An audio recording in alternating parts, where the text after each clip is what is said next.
Une exposition qui nous ouvre les portes du royaume de Ramsès II, figure emblématique de l'Égypte antique, pharaon des pharaons et roi de tous les superlatifs. C'était un bâtisseur. Il a érigé des temples et des statues dans toute l'Égypte. Un guerrier. Il a combattu le peuple hittite.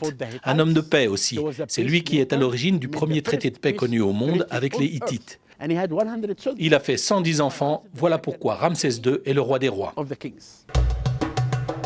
67 ans de règne, le plus long et le plus glorieux.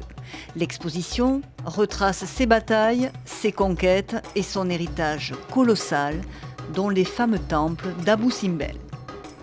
Mais le joyau présenté ici à Paris, c'est son cercueil en cèdre du Liban, vieux de plus de 3 millénaires. Et c'est un matériau divin.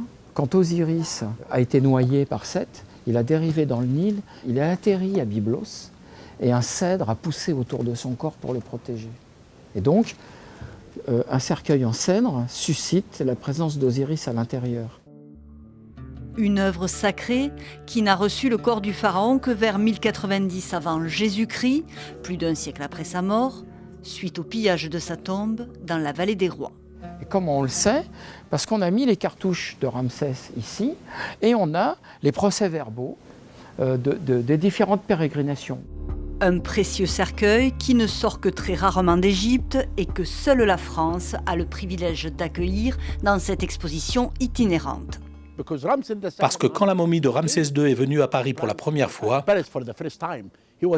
on l'a reçu comme un roi.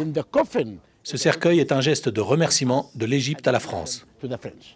Une dépouille royale accueillie avec les honneurs de la garde républicaine le 26 septembre 1976 sur la base militaire du Bourget. Direction le musée de l'Homme où des scientifiques se penchèrent sur la momie détériorée par des moisissures. Il s'agit de sauver un monarque d'une seconde mort. Car selon la religion de l'ancienne Égypte, la survie du corps que l'on embaumait garantissait la survie de l'âme qui devait un jour se réincarner. Mission accomplie, Ramsès II restauré, rejoint le Caire en 1977. Depuis, la momie est interdite de sortie. L'exposition offre néanmoins quelques 180 joyaux de l'âge d'or égyptien.